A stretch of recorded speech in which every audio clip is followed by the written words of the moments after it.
Today our topic is the atomic bomb and the origins of the Cold War. The Hiroshima Nagasaki atomic bomb has started a new race of power of absolutism to be attained. The American Historical Reviews, page 78, published in October 1973. The scholar has highlights about the origin of the Cold War and the race of atomic bombs. This relative race between Russia and America, and if many such nations were going to focus on the acquisition of such nuclear weapon that they could maintain their national security foolproof. The deaths from incineration and radiation of some 2 lakh residents of Hiroshima and Nagasaki in August 1945 dramatically ushered in the atomic age, surely one of the most significant developments in record history. Among its more profound consequences, the destruction of these 2 cities contributed to the origins of the Cold War. The American possession of monopoly on atomic power and the subsequent effort of Secretary of State James F. Barron's to practice atomic diplomacy rapidly catalyzed Soviet-American disagreements into an implacable confrontation. Assessments of the motives behind the decision to drop the bombs have tended to cluster diplomatic historians into opposing camps, those labeled traditionalist or orthodox. Secretary of War Henry L. Stimson's contention that the use of the bomb was militarily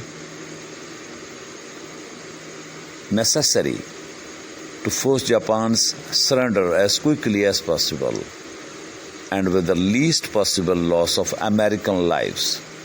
Contrarily, revisionists generally argue that the bombs were not vital to defeating Japan, but were utilized to influence Soviet behavior. Assessment of the motives behind the decision to drop bombs have tended to cluster diplomatic historians into opposition camps, those labeled traditionalist or orthodox. The Secretary of War Henry L. Stimson's contention that the use of the bomb was militarily necessary to force Japan's surrender as quickly as possible and with the least possible loss of American lives. Contrarily, revisionists generally argue that the bombs were not vital to defeating Japan, but were utilized to influence Soviet behavior. Martin J. Sherwin forges a synthesis of these clashing interpretations in this analytical situation. The article, which has been endeavored by Martin J. Sherwin, highlights the selection is excerpted and in greater detail in his A World Destroyed, the Atomic Bomb and the Grand Alliance, published in 1975. Sherwin contends the bombs were dropped to bring a speedy conclusion to the war and with Japan, but also that American leaders understood the potential diplomatic value of the bombs and viewed them as a lever against the Soviet Union. He particularly stresses the implications of Franklin D. Roosevelt's wartime atomic policy decisions. The President recognized the bomb both as a legitimate weapon of war against the Axis and as a possible diplomatic weapon against the Soviet Union. Perhaps most Fatefully, Roosevelt permitted the British a junior partnership in the Manhattan Project, but totally excluded the Russians. The story of the origin of the atomic race and the start of the Cold War. During the Second World War, the atomic bomb was seen and valued as a potential rather than an instrument of policy. Responsible officials believed that its impact on diplomacy had to await its development and perhaps even a demonstration of its power. As Henry L. Stimson, the Secretary War, observed in his memoirs, the bomb as a merely probable weapon had seemed a weak reed on which to rely, but the bomb as a colossal reality was very different. That policymakers considered this difference before Hiroshima has been well documented. But whether they based wartime diplomatic policies upon an anticipated successful demonstration of the bomb's power remains a source of controversy. Now we are touching the development of atomic bomb that affected the way American policymakers conducted their diplomacy with the Soviet Union. And second, that is the diplomatic consideration related to the Soviet Union influenced the decision to use atomic bomb against Japan. The important questions related to atomic bomb, to American diplomacy, and ultimately to the origins of the Cold War have been addressed almost exclusively to the formulation of foreign policy during the early months of the Truman administration. As a result, to anterior questions of equal importance, questions with implications for those already posed, have been overlooked. The question is about diplomacy, whether the diplomatic consideration related to Soviet post-war behavior has influenced the formulation of Roosevelt's atomic energy policies. And what effect did the atomic legacy Truman inherited have on the diplomatic and atomic energy policies of his administration? The debate can be started as to comprehend the nature of the relationship between atomic energy and diplomatic policies that developed during the war. The bomb must be seen as a policymaker's sight before Hiroshima as a weapon that might be used to control post-war diplomacy. For this task, our present view is conceptual inadequate. After more than a quarter century of experience, we understand our wartime policymakers. As a wartime policymakers did not the bomb's limitation as a diplomatic instrument to appreciate the profound influence, the unchallenged wartime assumptions about the bomb's impact on diplomacy, we must recognize the post-war purposes for which policymakers and their advisors believed the bomb could be used. In this effort, Churchill's expectations must be scrutinized as carefully as Roosevelt's, and scientists' ideas must be considered along with those of politicians.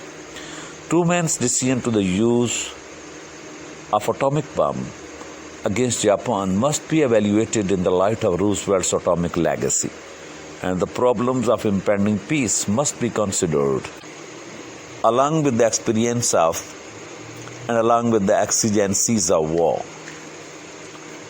To isolate the basic atomic energy policy alternatives that emerged during the war requires that we first ask whether alternatives were in fact recognized. What emerges most clearly from a close examination of wartime formulation of atomic energy policy? The conclusion that policymakers never seriously questioned the assumption that the atomic bomb should be used against Germany or Japan. From October 9, 1941, the time of the first meeting to organize the atomic energy project, Stimson, Roosevelt, and other members of the top policy group conceived of the development of the atomic bomb as an essential part of the total war effort. Though the suggestion to build the bomb was initially made by scientists who feared Germany might develop the weapon first, those with political responsibility for prosecuting the war accepted the circumstances of the bomb's creation as sufficient justification for its use against any enemy. Having nurtured this point of view during the war, Stimson joined those who later criticized the use of the bomb with two errors. First, these critics asked the wrong question. It was not whether surrender could have been obtained without using the bomb, but whether a different diplomatic and military course from that followed by the Truman administration would have achieved an earlier surrender. Second, the basic assumption of these critics were false. The idea that American policy should have been based primarily on a desire not to employ the bomb seemed as irresponsible as a policy controlled by positive desire to use it. The war, not the bomb, Stimson argued, had been the primary focus of his attention. As Secretary of War, his responsibility is permitted to no alternative. Stimson's own wartime diary nevertheless indicates that from 1941 on, the problems associated with the atomic bomb moved steadily closer to the center of his own and Roosevelt's concerns. As the war progressed, the implications of the weapons development became diplomatic as well as military, post-war as well as wartime. Recognizing that a monopoly of the atomic bomb gave the United States a powerful new military advantage, Roosevelt and Stimson became increasingly anxious to convert it to diplomatic advantage. In December 1945 and 1944, they spoke of using the secret of the atomic bomb as a means of obtaining a quid pro quo from the Soviet Union, but viewing the bomb as a potential instrument of diplomacy. They were not moved to formulate a concrete plan for carrying out this exchange before the bomb was used. The bomb had this unique peculiarity, Stimson noted several months later in his diary. Success is 99% assured, yet only by the first actual war trial of the weapon can the actual certainty be fixed. Whether or not the specter of post-war Soviet ambitions created a positive desire to ascertain the bomb's power. Until that decision was executed, atomic diplomacy remained an idea that never crystallized into policy. Although Roosevelt left no definitive statement assigning a post-war role to the atomic bomb, as expectations for its potential diplomatic value can be recalled from the existing record. An analysis of the policies he chose from among the alternatives he faced suggests that the potential diplomatic value of the bomb began to shape his atomic energy policies as early as 1943.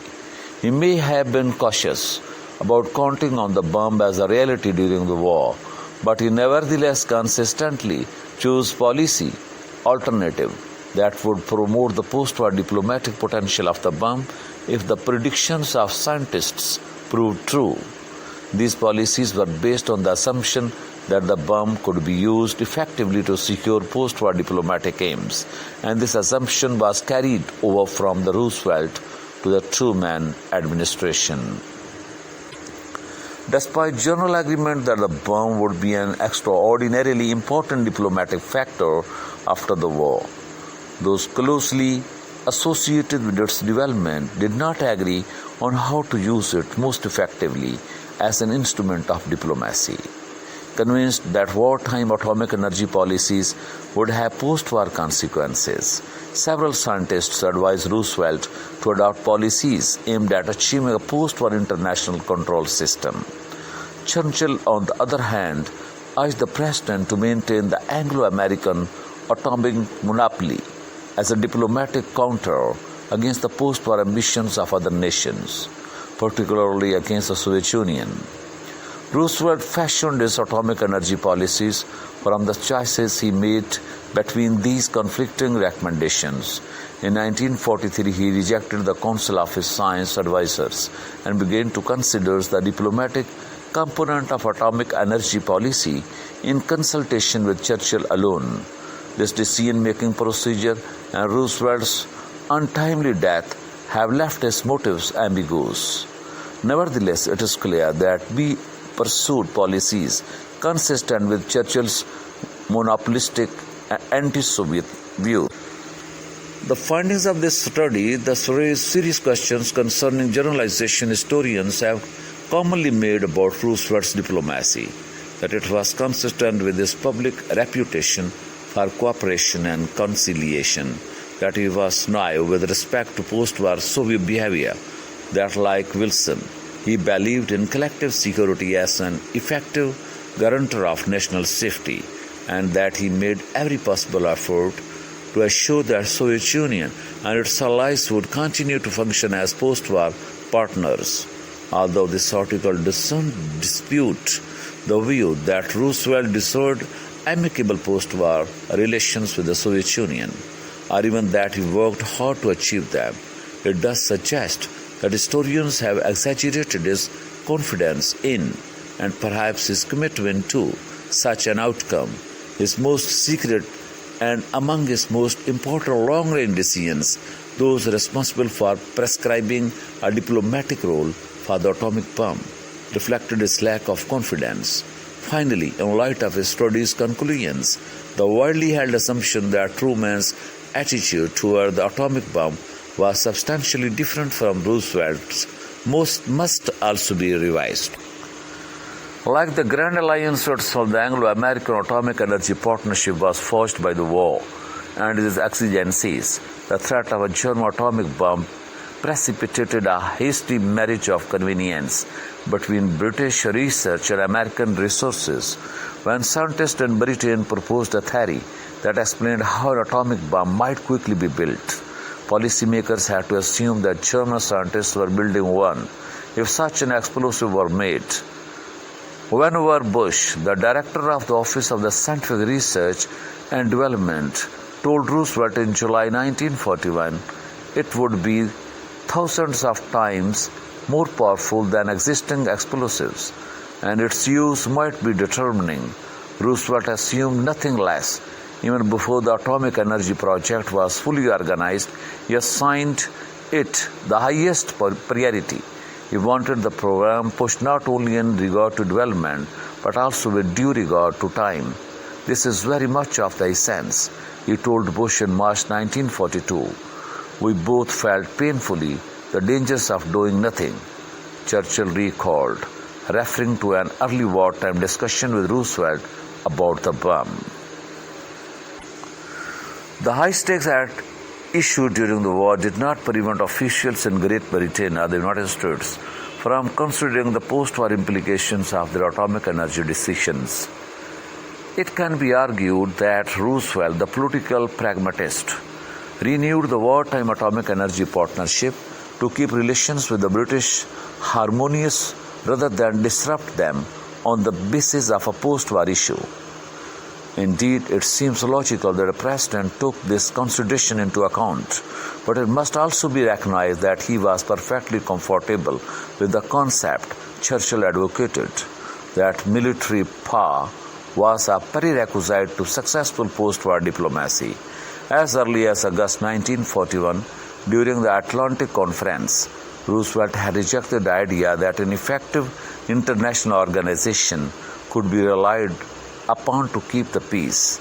An Anglo-American international police force would be far more effective, he told Churchill. By the spring of 1942, the concept had broadened. The two policemen became four, and the idea was added that every other nation would be totally disarmed. The four policemen would have to build up a reservoir of force so powerful that no aggressor would dare to challenge it. Roosevelt told Arthur Schweitzer, an ardent internationalist, violators first would be quarantined, and if they persisted in their disruptive activities, bombed at the rate of a city a day until they agreed to behave. The president told Moscow and Molotov about this idea in May, and in November he repeated it to clerk Eichel Berger, who was coordinating the activities of the American internationalists. A year later, at the Tehran conference, Roosevelt again discussed this idea, this time with Stalin. As Robert A. Devine has noted, Roosevelt's concept of big power domination remained the central idea in his approach to international organization throughout World War II. Precisely how Roosevelt expected to integrate the atomic bomb into his plans for keeping the peace in the post-war world is not clear. However, against the background of his atomic energy policy decisions of 1943 and his peacekeeping concepts, his actions in 1944 suggest that he intended to take full advantage of the bomb's potential as a post-war instrument of Anglo-American diplomacy. If Roosevelt thought the bomb could be used to create a more peaceful world order, he seems to have considered the threat of its power more effective than an opportunities it offered for international cooperation. If Roosevelt was less worried than Churchill about Soviet post-war ambitions, he was no less determined than the Prime Minister to avoid any commitments to the Soviets for the international control of atomic energy. There could still be 4 policemen, but only 2 of them would have the bomb. Harry S. Truman inherited a set of military and diplomatic atomic energy policies that included partially formulated intentions, several commitments to Churchill, and the assumption that the bomb would be a legitimate weapon to be used against Japan. But no policy was definitely settled. According to Quebec Agreement, the president had the option of deciding the future of the commercial aspects of the atomic energy partnership, according to his own estimate of what was fair. Although the policy of utmost secrecy had been confirmed at Hyde Park the previous September, Roosevelt had not informed his atomic energy advisors about the Aidt memoir he and Churchill signed. Although the assumption that the bomb would be used in the war was shared by those privy to its development, assumptions formulated early in the war were not necessarily valid at its conclusion. Yet Truman was bound to pass by his own uncertain position and by the prestige of his predecessor. Since Roosevelt had refused to open negotiations with the Soviet government for the international control of atomic energy, since he had never expressed any objection to the wartime use of the bomb, it would have required considerable political courage and confidence for Truman to alter these policies. Moreover, it would have required the encouragement of his advisors, for under the circumstances the most serious constraint on the new president's choices was his dependence upon advice. So Truman's atomic legacy, while it included several options, did not necessarily entail complete freedom to choose from among all the possible alternatives. Stimson wrote to Truman on April 24, "I think it is very important that I should have a talk with you as soon as possible on a highly secret matter. It has such a bearing on our present foreign relations and has such an important effect upon all my thinking in this field that I think you ought to know about it without further delay." Stimson had been preparing to brief Truman on the atomic bomb for almost 10 days, but in the preceding 24 hours he had been seized by a sense of urgency. Relations with the Soviet Union had declined precipitously during the past week, the result, he thought, of the failure of the State Department to settle the major problems between the Allies before going ahead with the San Francisco Conference on the United Nations Organization. The Secretary of State Edward R. Stettinius Jr., along with the department's Soviet specialists, now felt compelled to pull the thing through. to get out of the mess they had created. Stimson wrote in his diary, they were urging Truman to get tough with Russians. He had. 24 hours earlier, the president met with the Soviet Foreign Minister V.M. Molotov and with rather brutal frankness accused his government of breaking the Yalta Agreement. Molotov was furious. I have never been talked to like that in my life, he told the president before leaving. With a memorandum on the political aspects of the SI, atomic bombs performance in hand and journal grooves in reserve, Stimson went to the White House on April 25. The document he carried was the distillation of numerous decisions already taken, each one the product of attitudes that developed along with the new weapon.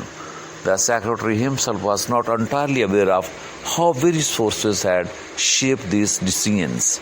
The recommendation of Bush and Conant, the policies Roosevelt had followed, the uncertainties inherent in the wartime alliance, the oppressive concern for secrecy, and his own inclination to consider long-range implications. It was a curious document. Thought's language revealed Stimson's sensitivity to the historic significance of the atomic bomb. He did not question the wisdom of using it against Japan, nor did he suggest any concrete steps for developing a post-war policy. His objectives were to inform Truman of the salient problems, the possibility of atomic arms race, the danger of atomic war, and the necessity for international control if the United Nations organization was to work. If the problem of the proper use of this weapon can be solved, he wrote, we would have the opportunity to bring the world into a pattern in which the peace of the world and our civilizations can be saved. To cope with this difficult challenge, Stimson suggested the establishment of a select committee to consider the post-war problems inherent in the development of the bomb.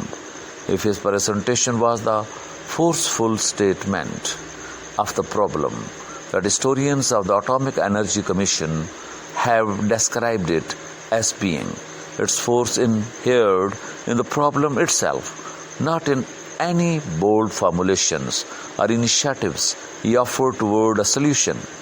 If, as another historian has claimed, this meeting led to a strategy of delayed showdown, requiring the delay of all disputes with Russia until the atomic bomb had been demonstrated. There is no evidence in the extant records of the meeting that Stimson had such a strategy in mind and that Truman misunderstood the secretary's views. What emerges from a careful reading of Stimson's diary? His memorandum of April 25 to Truman, a summary by grooves of the meeting, and Truman's recollections is an argument for overall caution in American diplomatic relations with the Soviet Union. It was an argument against any showdowns, since the atomic bomb was potentially the most dangerous issue facing the post-World War and post-war world, and since the most desirable resolution of the problem was some form of international control, Soviet cooperation had to be secured. It was imprudent, Stimson suggested, to pursue a policy that would preclude the possibility of international cooperation on atomic energy matters after the war ended. Truman's overall impression of the Stimson's argument was that the Secretary of War was at least as much concerned with the role of the atomic bomb in the shaping of history as in its capacity to shorten the war. These were indeed Stimson's dual concerns on April 25, and he could see no conflict between them.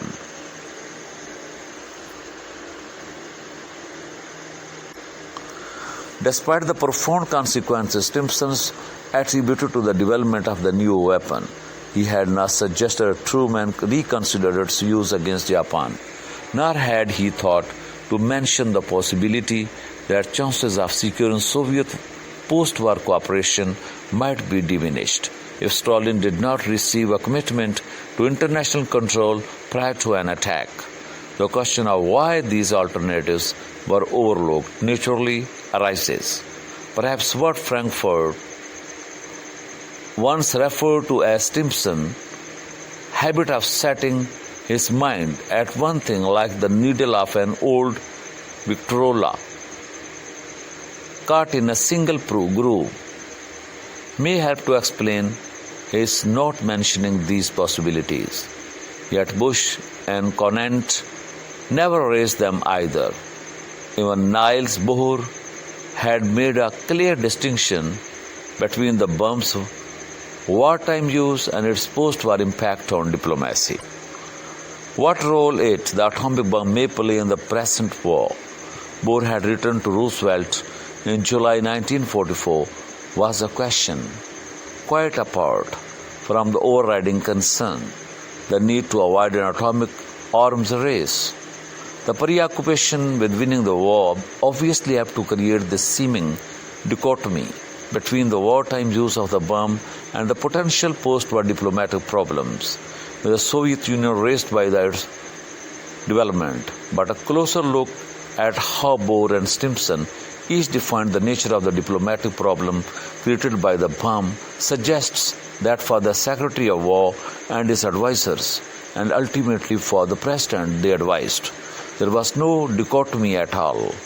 Bohr apprehended the meaning of the new weapon even before it was developed, and he had no doubt that scientists in the Soviet Union would also understand its profound implications for the post-war world. He was also certain that they would interpret the meaning of the development to Stalin, just as scientists in the United States and Great Britain had explained it to Roosevelt and Churchill. Thus, the diplomatic problem, as Bohr analyzed it, was not the need to convince Stalin that the atomic bomb was an unprecedented weapon that threatened the life of the world, but the need to assure the Soviet leader that he had nothing to fear from the circumstances of its development. By informing Stalin during the war that the United States intended to cooperate with him in neutralizing the bomb through international control, Bohr reasoned that its wartime use could be considered apart from post-war problems. Stimson approached the problem rather differently, although he believed that the bomb might even mean the doom of civilization, or it might mean the perfection of civilization. He was less confident than Bohr that the weapon in an undeveloped state could be used as an effective instrument of diplomacy until its actual certainty was fixed. Stimson considered any prior approach to Stalin as premature, but as the uncertainties of impending peace became more apparent and worrisome, Stimson, Truman, and the Secretary of State designate James F. Baranes began to think of the bomb as something of a diplomatic panacea for their post-war problems. Baranes had told Truman in April that the bomb might well put us in a position to dictate our own terms at the end of the war. By June, Truman and Stimson were discussing further quid pro quo, which should be established in consideration for our taking the Soviet Union into atomic energy partnership. Assuming that the bomb's impact on diplomacy would be immediate and extraordinary, they agreed on no less than the settlement of the Polish, Romanian, Yugoslavian, and Manchurian problems, but they also concluded that no revelation would be made to Russia or anyone else until the first bomb had been successfully laid on Japan. Truman and Stimson based their expectations on how they saw and valued the bomb, its use against Japan. They reasoned would transfer this view to the Soviet Union was an implicit warning to Moscow. Then the principal reason for deciding to use the atomic bomb against Japan. In light of the ambiguity of the available evidence, the question defies an unequivocal answer. What can be said with certainty is that Truman, Stimson, Baranes, and several others involved in the decision consciously considered two effects of a combat demonstration of the bomb's power. First, the impact of the atomic attack on Japan's leaders, who might be persuaded thereby to end the war. And second, the impact of that attack on the Soviet Union's leaders, who might then prove to be more cooperative. But if the assumption that the bomb might bring the war to a rapid conclusion was the principal motive for using the atomic bomb, the expectations that its use would also inhibit Soviet diplomatic ambitions clearly discouraged any inclination to question that assumption. By the end of the war, the most influential and widely accepted attitude toward the bomb was a logical extension of how the weapon was seen and valued earlier, as a potential instrument of diplomacy. Caught between the remnants of war and the uncertainties of peace, scientists as well as policymakers were trapped by the logic of their own unquestioned assumptions. By the summer of 1945, not only the conclusion of the war, but the organization of an acceptable peace seemed to depend upon the success of the atomic attacks against Japan. When news of the successful atomic test of July 16 reached the president at the Potsdam conference, he was visibly elated. Stimson noted that Truman was tremendously pepped up by it and spoke to me of it again when I saw him. He said it gave him an entirely new feeling of confidence. The day after receiving the complete report of the test, Truman altered his negotiating style. According to Churchill, the president got to the meeting after having read this report, and he was a changed man. He told the Russians just where they got on and off, and generally bossed the whole meeting. After the plenary session on July 24, Truman cautiously mentioned to Stalin that the United States had a new weapon of unusual destructive force.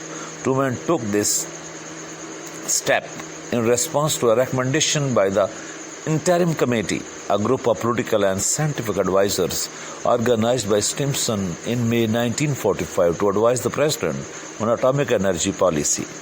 It is an unavoidable conclusion that what the President told the Premier followed the letter of recommendations rather than its spirit, which embodied the hope that an overture to Stalin would be initiated the process toward international control. Less than 3 weeks, the new weapon's destructive potential would be demonstrated to the world. Stalin would then be forced to reconsider his diplomatic goals. It is no wonder that upon learning of the raid against Hiroshima, Truman explained,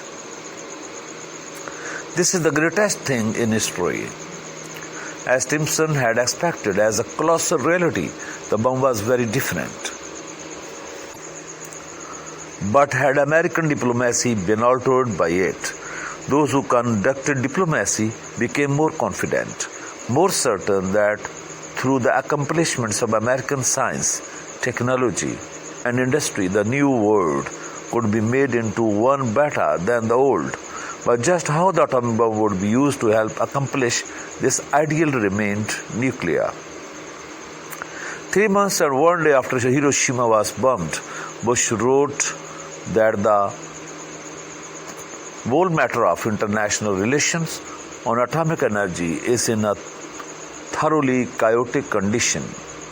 The wartime relationship between atomic energy policy and diplomacy had been based upon the simple assumption that the Soviet government would be surrendered important geographical, political, and ideological objectives in exchange for the neutralization of the new weapon. As a result of policies based on this assumption, American diplomacy and prestige suffered grievously. An opportunity to gauge the Soviet Union's response during the war to the international control of atomic energy was missed, and an atomic energy policy for dealing with the Soviet government after the war was ignored. Instead of promoting American post-war aims, wartime atomic energy policies made them more difficult to achieve. As a group of scientists at the University of Chicago Atomic Energy Laboratory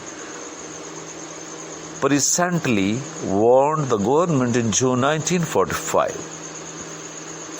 It may be difficult to persuade the world that a nation which was capable of secretly preparing and suddenly releasing a weapon as indiscriminate as the German rocket bomb and a million times more destructive is to be trusted in its proclaimed desire of having such weapon abolished by international agreement. This reasoning, however, flowed from alternative assumptions formulated during the closing months of the war by scientists far removed from the wartime policy-making process. Hiroshima and Nagasaki, the culmination of that process, became the symbols of a new American barbarism, reinforcing charges with dramatic circumstantial evidence that the policies of the United States contributed to the origins of the Cold War. The invention of the atomic weapon has started the relative race among the greater powers, and the Cold War takes its start after the Hiroshima-Nagasaki attacks.